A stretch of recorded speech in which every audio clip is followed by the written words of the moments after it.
باقی سارے جتنے کیس وہ رکتے ہیں، پھنستے ہیں، خراب ہوتے ہیں، بھاگتے ہیں، ریورس ہوتے ہیں اور پھر کنٹرول نہیں ہوتے، شدید ایگراویشن ہوتی ہے اور ہومیوپیتھی سے ہی بندہ بھاگ جاتا ہے، ان کیسز کا کیا کرنا چاہیے؟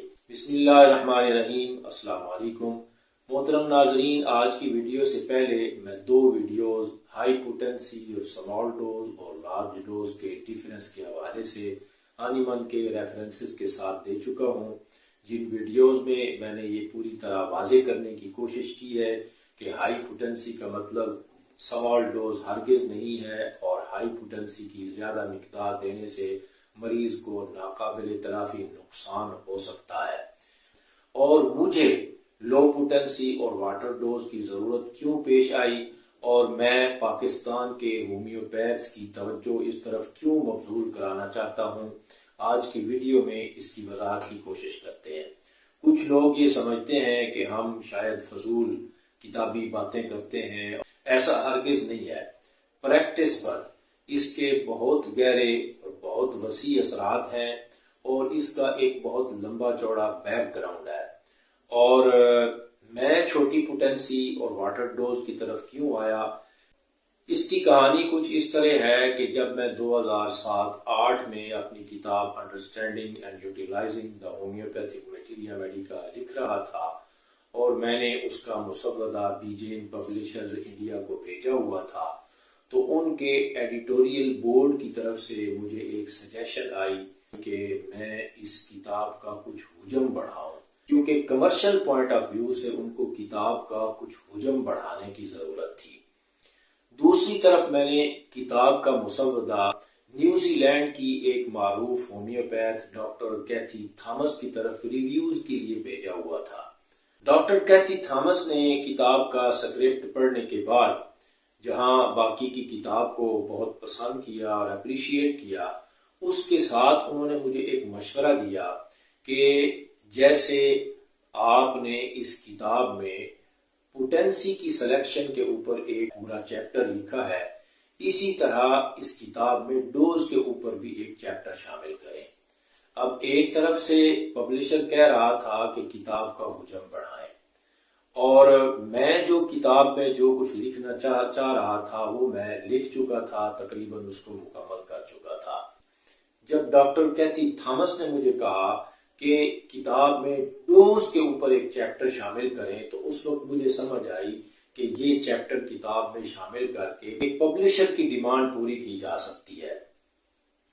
اب ڈوز کیا بلا ہوتی ہے اس وقت میں تو نہیں جانتا تھا۔ پاکستان کے اکثر ہومیوپیتھس کی طرح ہم بھی ایسے ہی سمجھتے تھے کہ 10 گلوبیول دے دیں یا 50 گلوبیول دے دیں، 5 قطرے پلا دیں یا پوری پوٹنسی پلا دیں، اس کا اثر ایک جیسا ہی ہوتا ہے۔ اسی مفروضے کے اوپر یا اسی تصور کے اوپر ہی ہم پریکٹس کر رہے تھے۔ اگرچہ پریکٹس میں ہمیں بہت ساری مشکلات کا بھی سامنا تھا، بہت سارے کیس بگڑتے تھے، بہت سارے کیسز میں سیویئر ایگراویشن ہوتی تھی، پیشنٹ چھوڑتے تھے، بھاگ جاتے تھے، بہت سارے مسائل تھے، لیکن چونکہ ہم نے ایسا ہی سنا ہوا تھا تو ہم ایسے ہی کرتے تھے جیسے باقی سب لوگ اب بھی بہت سارے لوگ کرتے ہیں۔ اور جہاں ایگراویشن ہوتی تھی وہاں ہم نے بھی کینٹ کو پڑھا ہوا تھا، اور ہم خود بھی یہ سمجھتے تھے کہ ایگراویشن ہونا بہت ضروری ہوتا ہے، اور ایگراویشن ہونا تو ایک بڑی خوش قسمتی کی بات ہے، اور ہم مریضوں کو بھی یہ قائل کرنے کی کوشش کرتے تھے۔ لیکن بہت سے مریض جو ایگراویشن برداشت نہیں کر پاتے تھے وہ بھاگ جاتے تھے۔ ہم پوٹنسی تبدیل کرتے، اگر 1 mg ہے تو 200 پر آ جاتے، 200 دی ہے تو 30 پر آ جاتے، لیکن پھر بھی ایگراویشن ہوتی تھی۔ مریض بھی تنگ تھے، ہم بھی تنگ اور پریشان تھے، اور میری ابتدائی پریکٹس کوئی 8-10 سال اسی طرح ہی چلتی رہی۔ بالآخر اللہ بھلا کرے ڈاکٹر کیتھی تھامس کا، جس نے مجھے مشورہ دیا کہ کتاب میں ڈوز پر ایک چیپٹر شامل کریں۔ اب ڈوز کے اوپر لٹریچر کہاں سے ملے اور ڈوز کے اوپر کس نے کیا لکھا ہے، اس کا مجھے تو کوئی علم نہیں تھا۔ آخرکار میں نے اپنے استاد محترم سے رابطہ کیا، ڈاکٹر چودھری احمد حسن صاحب سے، تو انہوں نے بھی بڑا سوچ کر مجھے 2-3 کتابیں بتائی۔ ایک تو انہوں نے مجھے بتائی ڈاکٹر ہری موہن چودھری کی کتاب 50 millisievert potency in theory and practice. اور دوسری کتاب انہوں نے مجھے بتائی ڈاکٹر مرفی کی commentary on the organon of medicine. تو میں نے پہلے ہری موہن کی کتاب پڑھی. جب یہ کتاب پڑھی تو اس وقت سمجھ آئی کہ ہم 30, 200, 1M, 10M جس کو کل کائنات سمجھتے تھے یہ تو کچھ بھی نہیں تھا. اس سے آگے ایک بہت بڑا خزانہ ہومیوپیتھی کا چھپا ہوا تھا جس کا ہمیں کوئی علم ہی نہیں تھا. اور ہمارے بہت سارے کیس جو پہلے خراب ہوتے تھے یا جن میں ہمیں شدید ترین مشکلات پیش آتی تھی وہ تو اس طریقے سے حل ہو سکتے تھے جس کی ہمیں کوئی خبر نہیں تھی. تو بہرحال اس کتاب کے اندر LM پوٹنسی کی کافی تفصیل درج ہے اور اس کے بنانے کا طریقہ، اس کے فوائد اور اس کی اپلیکیشن ساری تفصیل اس کتاب میں درج ہے. تو جب یہ میں نے پڑھی تو پھر میں نے LM پوٹنسیز کافی ساری منگوائی اور پریکٹس میں شامل کی اور میرے بہت سارے کیس جو پہلے خراب ہوتے تھے ان میں سے اچھے خاصے کیسز کی تعداد وہ بہتر ہونا شروع ہو گئی LM پوٹنسیز کے ساتھ. ہری موہن کی کتاب پڑھنے سے یہ تو سمجھ آئی کہ جہاں 1M 10M سے ایگراویشن ہوتی تھی یا پھر 200 یا 30 سے بھی ایگراویشن ہوتی تھی یا کیس کلیئر نہیں ہوتے تھے وہاں ہمیں LM پوٹنسی دینی چاہیے. لیکن بہت سارے کیسز ایسے ہوتے تھے جو LM کو بہت اچھا رسپونڈ نہیں کرتے تھے. LM پوٹنسیز کے ساتھ بہت سلو پروگرس ہوتی تھی کیس میں. تو ان کیسز میں کیا کیا جائے؟ کیس تیزی سے آگے چلتا نہیں تھا، جلدی کلیئر نہیں ہوتا تھا. تو پھر جب میں نے مرفی کی کتاب پڑھنی شروع کی تو پھر سمجھ آئی کہ اوہو یہ تو معاملہ ہی کچھ اور تھا. ہم تو یہ پوٹنسیز 30, 200, 1M یہ بھی ساری کی ساری غلط طریقے سے یہ استعمال کرتے چلے آ رہے تھے اب تک اور ان میں تو ایگراویشن ہونا لازمی تھی. ہانی من کے تجربات میں یہ بات آ چکی تھی اور ہانی من نے یہ لکھ دیا تھا کہ ان کے ساتھ تو ہمیشہ ہی مسائل پیدا ہوتے ہیں. کوئی چند ایک کیس ایسے ہوتے بھی ہوں گے جو سمودلی ان پوٹنسیز کے ساتھ کلیئر ہو جاتے ہوں گے جو کہ ہمارے دوست جو یہ پوٹنسیز ابھی تک استعمال کرتے ہیں اور جب ان کو سمجھانے کی کوشش کریں تو وہ آگے سے ناراض بھی ہوتے ہیں. تو ان کے پاس کوئی نہ کوئی کیسز اس طریقے سے بہتر ہو جاتے ہیں. لیکن باقی سارے جتنے کیس وہ رکتے ہیں، پھنستے ہیں، خراب ہوتے ہیں، بھاگتے ہیں، ریورس ہوتے ہیں اور پھر کنٹرول نہیں ہوتے، شدید ایگراویشن ہوتی ہے اور ہومیوپیتھی سے ہی بندہ بھاگ جاتا ہے. ان کیسز کا کیا کرنا چاہیے؟ تو جب مرفی کی کتاب پڑھی commentary on the organon of medicine تو پھر یہ سمجھ آئی کہ ہمارا پوٹنسی استعمال کرنے کا سارا طریقہ ہی غلط تھا. اگر ہم نے 30 دینی ہے تو وہ بھی ہمیں سنگل گلوبیول ڈیزالو کر کے اور واٹر ڈوز میں دینی چاہیے. اگر 200 دینی ہے تو وہ بھی اسی طریقے سے دینی چاہیے. اور بہت سارے کیس جو 1M سے اور 10M سے ہمارے فلاپ ہو جاتے تھے وہ 30 سے اور 6 سے کلیئر ہونے شروع ہو گئے اور اب بھی الحمدللہ ہو رہے ہیں. اب چونکہ میری کچھ عادت ایسے ہے کہ میں جس سبجیکٹ کو اسٹڈی کرنے کی کوشش کرتا ہوں اس کے اوپر جتنا میٹیریل ہو یا جتنا زیادہ سے زیادہ اس کو میں سمجھ سکوں میں سمجھنے کی کوشش کرتا ہوں. تو مرفی کی کتاب کے بعد پھر میں نے آن لائن میٹیریل تلاش کیا تو مجھے ایچپیتھی سے ڈاکٹر ڈیوڈ لٹل کا وہ طویل مقالہ ملا. وہ سارا مقالہ میں نے وہاں سے نکالا، اس کے پرنٹ نکالے اور اس کو حرف بحرف اسٹڈی کیا. جب اس کو اسٹڈی کیا تو پھر سارے معاملات کلیئر ہو گئے کہ کینٹ کیوں کہتے تھے کہ ایگراویشن ہونی چاہیے اور ایگراویشن کا سامنا کرنا پڑتا ہے. ایگراویشن کے لیے مریض کو بھی اور فزیشین کو بھی تیار رہنا چاہیے اور اس کا بڑی بہادری کے ساتھ مقابلہ کرنا چاہیے. جبکہ ہانی من کہتے ہیں کہ آئیڈیل کی اور جینٹل ہے، اس میں مریض کو زیادہ تکلیف نہیں ہونی چاہیے. جب یہ ساری چیزیں میں نے پڑھی، پریکٹس میں ویریفائی کی اور بہت سارے کیس ایسے میرے کلیئر ہوئے جو پھنسے ہوئے تھے، جو مریض آ کر بار بار شکایت کرتے تھے، ان کے کیس آسانی سے کلیئر ہونے شروع ہوئے. تو پھر میں نے اس کے اوپر پورا چیپٹر اپنی کتاب میں شامل کیا. چند ایک کیس مختصراً میں آپ کے ساتھ بھی شیئر کرتا ہوں. اسی دوران جب یہ میں ساری چیزیں کر رہا تھا ایک کیس میرے پاس چل رہا تھا، بڑا پرانا کیس تھا جس کو کسی بھی دوا سے کہیں سے بھی آرام نہیں آ رہا تھا. تو میں نے جب کیس لیا ڈیٹیل سے تو اس کی دوا لائکوپوڈیم بنی۔ لائکوپوڈیم میں نے اس پیشنٹ کو 6C پوٹینسی میں دی، اور 6C پوٹینسی میں بھی میں نے اس کو صرف ایک گلوبیول بنا کر دیا۔ تو ایک گلوبیول سے بھی اس پیشنٹ کو سیویئر ایگراویشن ہوئی۔ پھر میں نے اس کو سیکنڈ گلاس سے دیا، سیکنڈ گلاس سے بھی ایگراویشن ہوئی۔ پھر میں نے اس کو تھرڈ گلاس سے دیا، تھرڈ گلاس سے بھی ایگراویشن ہوئی۔ پھر میں نے اس کو فورتھ گلاس سے دیا۔ لائکوپوڈیم 6C کا ایک گلوبیول پانی میں ڈیزالو کر کے اس میں سے چوتھے گلاس میں سے ایک چمچ مریض کو سوٹ کیا، اور اس کے ساتھ وہ مریضہ آہستہ آہستہ الحمدللہ مکمل شفا یاب ہوئی۔ اب آپ سوچیں کہ اگر اس مریضہ کو 200 یا 1M کے کافی سارے قطرے پلا دیے جاتے تو اس مریضہ کا کیا حال ہوتا۔ اور ایسے بہت سارے مریض خراب ہوتے ہیں، لیکن چونکہ ہم نے خود بھی یہ سمجھا ہوا ہے کہ ہومیوپیتھی کے ساتھ تو نقصان ہوتا نہیں، اور پھر ہم مریض کو بھی آگے اسی فکرے کے ساتھ ٹرخا دیتے ہیں کہ نہیں آپ کو جو تکلیف ہوئی ہے یہ ہومیوپیتھی کے ساتھ ایسے نہیں ہوتی، چاہے مریض الٹا لٹک جائے، چاہے ہاسپٹل پہنچ جائے، ٹھیک ہے، ہم یہی کہتے رہیں گے کہ نہیں ہومیوپیتھی کے ساتھ ایسا نہیں ہوتا۔ اس کے بعد ایک اور مریضہ جو ایپیلیپسی کی پیشنٹ تھی، اس کو میں نے آرجینٹم نائٹریکم 6C میں دی۔ تو اس کا یہ پرابلم بنا کہ اس کو اس کے ساتھ 6C کے ساتھ بھی اس کو بہت زیادہ زکام لگا۔ 6C کے ساتھ بھی ایک گلوبیول دینے سے بھی اس کی طبیعت میں کچھ جو تھی پرانی علامات وہ اتنی شدت کے ساتھ واپس آئیں کہ مجھے 6C بھی کئی دن کے لیے روکنی پڑی۔ یہ کیس میں نے اپنی کتاب میں درج کیا ہوا ہے۔ اب اس کیس میں بھی آپ سوچیں کہ اگر اس کو 200 1M یا CM دے دی جاتی تو اس مریضہ کا کیا حال ہوتا۔ اور ابھی میرے پاس ایک کیس چل رہا ہے، وہ بھی ایک ایپیلیپسی کا کیس ہے، جس میں میں نے بیلاڈونا 6C میں دی ہے۔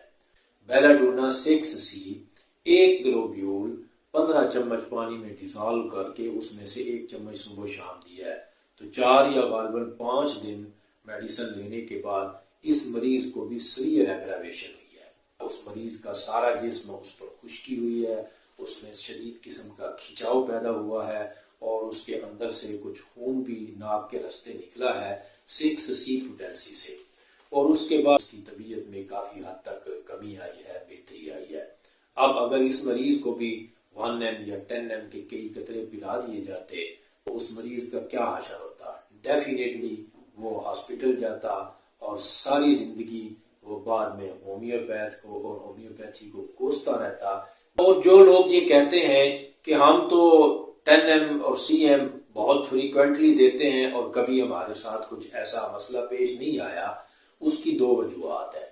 ایک وجہ تو یہ ہے کہ اگر کوئی مسئلہ پیش آئے بھی تو اس کی وہ ذمہ داری نہیں لیتے، نہیں جی ہومیوپیتھی کے ساتھ تو ایسا نہیں ہوتا، چاہے بندہ آگے چلا جائے تو انہوں نے نہیں ماننا، ٹھیک ہے۔ دوسری وجہ یہ ہے کہ دوا جتنی زیادہ ویل سلیکٹڈ ہوتی ہے اس کے ساتھ اتنی زیادہ ایگراویشن ہونے کا امکان ہوتا ہے، اور جتنی ویل سلیکٹڈ ہوتی ہے اس کے ساتھ اتنی زیادہ ایگراویشن ہوتی ہے، کیونکہ آپ بالمثل میڈیسن دے رہے ہیں۔ جس طرح کی سمٹم اس پیشنٹ کے اندر موجود ہے، آپ اسی طرح کی سمٹم بے عینی ہی وہی سمٹم پیدا کرنے والی میڈیسن اس کے اندر مزید داخل کر رہے ہیں، تب ایگراویشن ہوتی ہے۔ جب آپ لوکل بیس پر یا پیتھولوجی پر آپ میڈیسن دیتے ہیں جو مریض کے پورے کانسٹیٹیوشن کے ساتھ، اس کے مزاج کے ساتھ، اس کی پوری مزاجی کیفیت کے ساتھ میچ نہیں کرتی ہوتی، تو اس سے وہ ایگراویشن ہونے کا امکان بھی نہیں ہوتا۔ مثال کے طور پر ابھی میری پچھلی پوسٹ کے اوپر ہی کسی صاحب نے کمنٹ کیا ہے کہ سپریسڈ مینسز میں پلساٹیلا CM کے بہت اچھے ریزلٹ ہیں۔ اب یہ کون سی ہومیوپیتھی ہے؟ سپریسڈ مینسز کیا سیپیا میں نہیں ہے؟ کیا سلیشیا میں نہیں ہے؟ کیا اور BCO دواؤں میں نہیں ہے؟ تو سپریسڈ مینسز کے اوپر پلساٹیلا پریسکرائب کرنا، پہلی بات تو یہ ہے کہ یہ ہومیوپیتھی ہے ہی نہیں۔ ہومیوپیتھی میں صرف لا آف سیملر نہیں بلکہ لا آف انڈیویجولائزیشن بھی ہے۔ آپ نے مریض کو انڈیویجولائز کرنا ہے، اور پھر لا آف ٹوٹیلٹی بھی ہے، آپ نے اس کا مزاج دیکھنا ہے، اس کی مائنڈ سمٹم دیکھنی ہے، اس کی ٹوٹیلٹی دیکھنی ہے۔ جب تک ٹوٹیلٹی کے ساتھ دوا میچ نہیں کرتی تب تک ایگراویشن ہونے کا امکان نہیں ہوتا۔ جتنی زیادہ آپ کی میڈیسن ویل سلیکٹڈ ہوتی جائے گی، جتنے زیادہ آپ دوا تجویز کرنے میں ماہر ہوتے جائیں گے اور صحیح ٹوٹیلٹی کے اوپر دوا تجویز کرنے کے قابل ہوتے جائیں گے، اتنا زیادہ آپ کو ایگراویشن کا سامنا کرنا پڑے گا، اور اتنا زیادہ آپ کو پوٹینسی اور ڈوز میں احتیاط کرنے کی ضرورت پیش آئے گی۔ اور اگر ایسے ہی آپ نے دوائیں دینی ہیں جیسے لوگ دیتے ہیں کہ وہ سنگل سمٹم کے اوپر اور لوکل سمٹم کے اوپر اور پیتھولوجیکل سمٹم کے اوپر سی ایم آپ نے ٹھوک دینی ہے، تو اس سمٹم کو تو وہ میڈیسن ہلائے جلائے گی، اس میں بہتری بھی ہو سکتا ہے آ جائے، لیکن وہ کانسٹیٹیوشن کو چینج بھی نہیں کرے گی، وہ سارے کے سارے مریض کو ٹھیک بھی نہیں کرے گی، بلکہ ہو سکتا ہے کہ وہ خراب ضرور کرے، کیونکہ وہ صرف اس سمٹم میں رد و بدل کرے گی، باقی ساری کی ساری ڈیزیز یا باقی سارے کا سارا مریض کا جو جسم ہے اور اس کی اندرونی تمام علامات ہیں وہ ساری ویسی کی ویسی خراب ہی رہے گی، چونکہ وہ تو دوا کے ساتھ میچ ہی نہیں کرتی ہے۔ تو یہ بیک گراؤنڈ تھا جو میں نے آپ کو بتایا ہے کہ کس طریقے سے میں چھوٹی پوٹینسیز کی طرف اور سمال ڈوز اور واٹر ڈوز کی طرف آیا، اور اس سے اتنے خوبصورت نتائج حاصل ہو رہے ہیں کہ بیان سے باہر ہے، اور آپ کے ہاتھ میں اتنی وسیع رینج آ جاتی ہے کہ سنگل ڈوز اور ہائی پوٹینسی دینے والے اس کا تصور بھی نہیں کر سکتے۔ جب آپ نے مریض کو سی ایم دے دی، اس کے بعد آپ کے پاس اور آپشن کیا ہے؟ اگر وہ مریض اس کے ساتھ پورا کلیئر نہیں ہوتا یا مکمل شفا یاب نہیں ہوتا تو پھر آپ اس مریض کے ساتھ کیا کریں گے؟ اگر آپ 6C سے یا 30C سے کیس شروع کرتے ہیں اور واٹر ڈوز میں دیتے ہیں تو پھر تو آپ کے پاس ایک وسیع رینج ہے، اتنی فلیکسیبلٹی ہے، اتنی ورائٹی ہے، آپ ڈوز کو کم کر سکتے ہیں، آپ بڑھا سکتے ہیں، آپ پوٹینسی بڑھا سکتے ہیں، آپ 6 مہینے، سال 1.5 سال اگر ضرورت ہو تو مریض کو ایک دوا کے زیر اثر رکھ سکتے ہیں، اور کرانک کیسز میں ایسا کرنا پڑتا ہے۔ جو ڈیپ سیٹڈ کیسز ہوتے ہیں، جیسے کہ میں نے ایپیلیپسی کی بات کی، یا آرتھرائٹس کے کیسز ہیں، یا پرانے ایگزیما کے کیسز ہیں، یا کوئی آٹو امیون ڈیزیزز ہیں، یا ہائپر ٹینشن کے کیس ہیں، اس طرح کے جو پرانی ڈیزیزز ہیں، ان ڈیزیزز میں لمبا عرصہ مریض کو دوا کے زیر اثر رکھنا پڑتا ہے، اور وہ آپ بڑی پوٹینسی میں اندھا دھند ڈوزز دے کر کبھی بھی نہیں مریض کو اس طرح شفا یاب کر سکتے۔ اور یاد رکھیں کہ ہائی پوٹینسی وہ ہتھوڑا ہوتا ہے، وہ ایک زوردار ٹکر ہوتی ہے جو آپ مریض کے کانسٹیٹیوشن کو دیتے ہیں، اور کچھ مریض اندر سے اتنے نازک اور اتنے سینسیٹیو ہوتے ہیں جن کو اتنی زوردار چوٹ نہیں لگائی جا سکتی، ان کو دھیمی دھیمی چوٹ لگانے کی، ان کو سنار والی چوٹ، ہلکی ہلکی چوٹ لگانے کی ضرورت ہوتی ہے۔ یا یوں سمجھ لیں کہ جو ہائی پوٹینسی کی بڑی ڈوز ہے وہ تیز بارش کی طرح ہے، اور جو لو پوٹینسی کا مسلسل استعمال ہے وہ ہلکی بارش کی طرح ہے۔ تو آپ دیکھیں کہ جو چند منٹ تیز بارش ہوتی ہے وہ مٹی کے اندر پینیٹریٹ نہیں کرتی، وہ اس طرح سرایت نہیں کرتی جس طرح ہلکی بارش زیادہ عرصہ یا زیادہ وقت رہنے والی لمبی بارش مٹی کے اندر سرایت کرتی ہے۔ تو چھوٹی پوٹینسی لمبا عرصہ استعمال کرنے سے اس طرح گہری بیماریاں ٹھیک ہوتی ہیں، اور اس طرح آہستہ آہستہ وہ مریض کو اندر سے کلیئر کرتی چلی جاتی ہے کہ مریض کو کوئی تکلیف بھی نہیں ہوتی، اس کو سخت ایگراویشن کا، سیویئر ایگراویشن کا بھی سامنا نہیں کرنا پڑتا، اور آہستہ آہستہ وہ مکمل شفا یاب بھی ہو جاتا ہے۔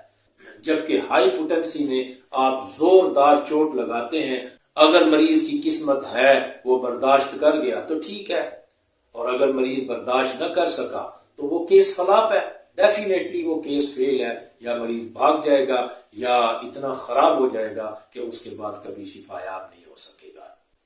تو یہ ساری چیزیں ہیں، یہ ریفرنسز بھی آپ کے سامنے ہیں، ان کو اچھی طرح سٹڈی کریں، اور میں نے اپنے چینل پر ڈوز کے حوالے سے کافی ساری ویڈیوز رکھی ہوئی ہیں، وہ بھی غور سے سنیں تو اچھے طریقے سے پریکٹس کریں. اور جو ہانی من کا موٹو ہے The highest ideal of cure is rapid, gentle and permanent. تو اگر آپ ریپڈ، جینٹل اور پرماننٹ، تیز اور پرسکون، بغیر تکلیف کے اور مستقل شفا یابی چاہتے ہیں تو آپ کو یہ ساری چیزیں سیکھنی پڑیں گی اور ان پر عمل کرنا پڑے گا. بہت شکریہ. اللہ حافظ.